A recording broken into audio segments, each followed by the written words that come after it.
जय महाकाल दोस्तों, मेरे प्यारे सभी साधक और साधका को प्रणाम। दोस्तों, अगर आपको मेरा चैनल अच्छा लगता है तो उसे लाइक करें, सब्सक्राइब करें और नीचे एक बेल का आइकन दिया गया उसको जरूर दबाएं, ताकि मैं जो भी नई से नई जानकारी लेके आऊं, कोई साधना लेके आऊं, कोई अनुभव लेके आऊं या फिर कोई लाइव शिविर लेके आओ, वो सब आप लोगों तक पहुंच सके। तो चैनल को जरूर सब्सक्राइब कीजिए और नीचे एक बेल का आइकन है उसको जरूर दीजिए, दबाइए। आज मैं आपके लिए एक सबसे सर्वश्रेष्ठ साधना लेके आ रहा हूं, जो कि मात्र सिर्फ एक दिन की साधना है, सिर्फ एक दिन की। वो इस नवरात्रों के भीतर सिद्ध होगी। नवरात्रों का जब आखिरी दिन होगा, उस दिन आप इस शक्ति को सिद्ध कर सकते हैं। यह भैरव सिद्धि है, भैरव जी की प्रत्यक्ष सिद्धि, पूर्ण रूप से खुली आंखों से। और ये 1001% इस चीज की मेरी गारंटी है। उस चीज के ऊपर खुला चैलेंज और शर्त रखता हूं मैं, 20 में सिद्धि मिलेगी ही मिलेगी, और वो भी पूर्ण रूप से। अगर आप इसको पूर्ण रूप से, इस क्रिया को आप अगर करते हैं तो पहली चीज जो साधना के भीतर होती क्या है, मंत्रों का सही उच्चारण। जब तक आप उनका सही तरीके से उच्चारण नहीं करते हैं तो आपको उन चीजों का फल नहीं मिलता है। तो मैं हमेशा अपने जितने भी शिष्य होते हैं उनको सभी को यही चीज समझाता हूं कि मंत्रों का उच्चारण सही तरीके से कीजिए, उनका अभ्यास कीजिए मंत्रों का सबसे पहले। और ये जो सिद्धि बता रहा हूं आप लोगों को, भैरव प्रत्यक्षीकरण सिद्धि, और ये 1001 नहीं 1,00,000% इसमें सिद्धि होगी ही होगी। इस चीज का खुला दावा है, मेरा खुला चैलेंज है इस चीज का। और सिर्फ एक दिन में, वो भी मात्र एक दिन के भीतर, और वो भी नवरात्रों के जब आखिरी दिन होगा, उसी दिन इसकी सिद्धि होगी। आखिरी दिन, एक ही दिन की क्रिया है ये। इसके भीतर आपको करना क्या है, इसके भीतर आपको 3 प्रकार की जड़ी बूटियां चाहिए। नाग जड़ी बूटी चाहिए आपको, ठीक है, और नीलकंठ जड़ी बूटी चाहिए, और गगर जड़ी बूटी चाहिए।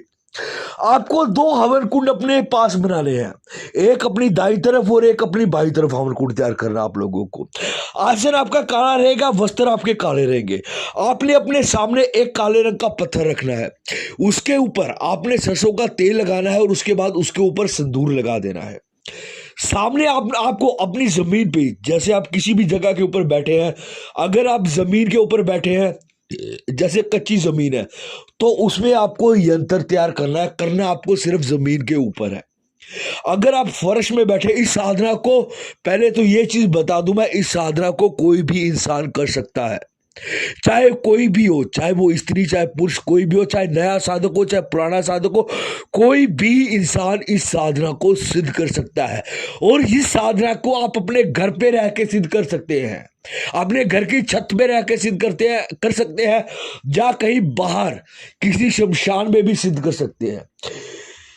इसमें सिद्धि मिलनी ही मिलनी है, आपको पूर्ण रूप से सिद्धि मिलनी है इसके भीतर।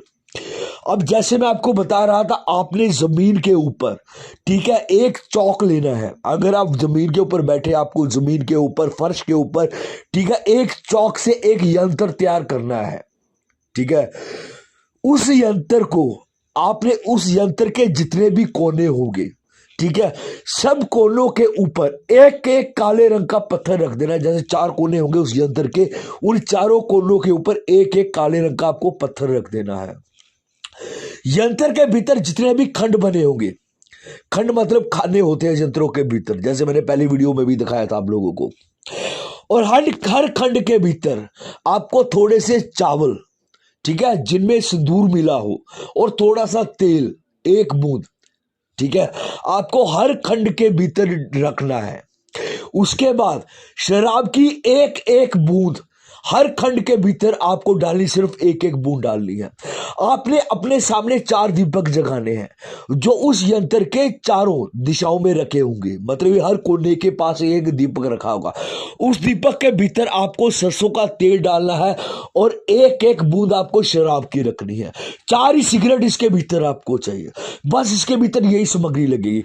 और एक और चीज, ये जो साधना होगी, ये क्रिया होगी, ये तर्क की माला से सिर्फ होगी, उसके बिना ये माला, ये क्रिया जो है सिद्ध नहीं होगी ये, क्योंकि ये क्रिया सिर्फ एक दिन की प्रत्यक्षीकरण क्रिया है, भैरव जी की प्रत्यक्षीकरण क्रिया है ये। और अगर इसको आप पूर्ण विधि विधान से जैसे मैंने बताया आपको इसी तरीके से करेंगे तो इसमें 1000 नहीं 1,00,000% इसमें आपको सिद्धि मिलेगी ही मिलेगी। उसमें सिद्धि होने से कोई नहीं रोक सकता आपको। मैं फिर हर चीज को पूर्ण रूप से विस्तार से बताता हूं, मैं आप लोगों को ध्यान से सुनना, ठीक है। आपको करना क्या है, आप लोगों को काले वस्त्र डालने हैं, ठीक है। धारण करने हैं, आसन जो होगा वो भी आपका काले रंग का होगा। आपने 2 हवन कुंड तैयार करने हैं, एक जो आपकी दाईं तरफ होगा, एक आपकी बाईं तरफ होगा, ठीक है। दोनों हवन कुंड के भीतर आपको आम की लकड़ी जलानी है, ठीक है। और हवन सामग्री रखनी है दोनों कुंडों के पास आपको। ये नहीं अभी एक कुंड के पास ही आपको हवन सामग्री रखनी है, हवन सामग्री रखनी है आपको, ठीक है। उसके भीतर आपको पंचमेवा डालना है, काले तिल डालने हैं, ठीक है। और काले उड़द डालने हैं उस हवन सामग्री के भीतर। और नींबू के काट के छोटे छोटे पीस, बिल्कुल छोटे छोटे बारीक बारीक पीस करके आपको नींबू के उस हवन सामग्री में आप लोगों को मिक्स करनी है। थोड़ी सी आपको दारू मिक्स करनी है उस हवन सामग्री के भीतर, थोड़ी सी, ठीक है। और दोनों हवन कुंड, ठीक है, इस तरीके से तैयार करने हैं। जो आपका दाईं तरफ का हवन कुंड होगा, ठीक है, हवन कुंड जैसे आप रखेंगे, ठीक है, पहले आपको हवन कुंड के बाहर आपको हल्दी से एक 4 कोना बनाना है। फिर उसके बाद आटे से 4 कोना बनाना है। और फिर दोबारा से हल्दी से 4 कोना बनाना है, ठीक है। फिर उसके भीतर आपको हवन कुंड स्थापित करना है। दोनों तरफ आपका यही रहेगा। जो दूसरी तरफ बाईं तरफ जो आप लोगों का हवन कुंड होगा वो आपका त्रिकोना हवन कुंड होगा, वो उसके भीतर।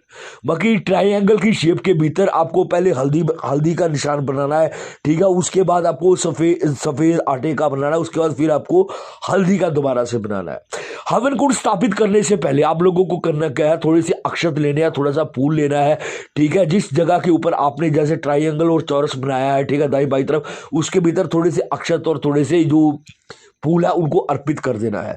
उस अर्पित करने का एक अलग मंत्र है, वो आप लोगों को बताऊंगा मैं। फिर जैसे ही आप हवन कुंड रखेंगे, ठीक है, उसके भीतर भी आपको थोड़ी थोड़ी चीजें अर्पित कर देनी है। लकड़ी जो होगी, लकड़ी आप लोगों की सेम होगी दोनों के भीतर, ठीक है। और इसके भीतर जो आप लोगों के दीपक चलेंगे, जो दाईं तरफ वाला हवन कुंड होगा आप लोगों का, उसके भीतर जो दीपक चलेगा वो दीपक आपका 6 मुख वाला दीपक चलेगा, ठीक है। और जो दूसरा हवन कुंड होगा, ठीक है, जो आपके बाईं तरफ हवन कुंड होगा, उस हवन कुंड के चारों नुकरों के पास आपको एक एक जो दीपक जगाना है वो आपको 4 मुखा दीपक जगाना है। बस इस क्रिया के भीतर इतनी ही सामग्री लगेगी, ठीक है, और कुछ नहीं इसमें एक्स्ट्रा सामान लगेगा इस क्रिया के भीतर। और इसमें सिद्धि मिलेगी 1,00,000% सिद्धि मिलेगी अगर इस क्रिया को आप पूर्ण रूप से और सही तरीके से कर रहे हैं। हाँ, एक और खास चीज आप लोगों को बता दूं मैं, आपको एक छोटा सा नीले रंग का कपड़ा जरूर अपने पास रखना है। जो आपने अपने सामने एक पत्थर स्थापित किया होगा, त्रिकोना आपने एक पत्थर काले रंग का स्थापित किया होगा, जिसके ऊपर आपने सरसों का तेल लगाया, सिंदूर वगैरह लगाया हुआ है, ठीक है ना। वो उस जो नीला कपड़ा आपका, छोटा सा नीला कपड़ा लेना है, एक छोटा सा टुकड़ा, ठीक है। उस कपड़े के ऊपर उसको स्थापित करना है आप लोगों को, उसको जमीन पे स्थापित नहीं करना। इस चीज का खासकर ख्याल रखिए आप। इस तरीके से इस क्रिया को आप सिद्ध कर सकते हैं सिर्फ 1 दिन के भीतर। बिल्कुल प्रत्यक्ष सिद्धि है भैरव जी की, लाभ उठा सकते हैं आप, ठीक है। किसी भी तरीके का कोई भी कार्य करवा सकते हैं। यह नवरात्रों के आखिरी नवरात्र होगा, सिर्फ उसी दिन सिद्ध होगी ये क्रिया। करके देखिए, बहुत ताकतवर सिद्धि है ये, ठीक है दोस्तों। जय श्री महाकाल।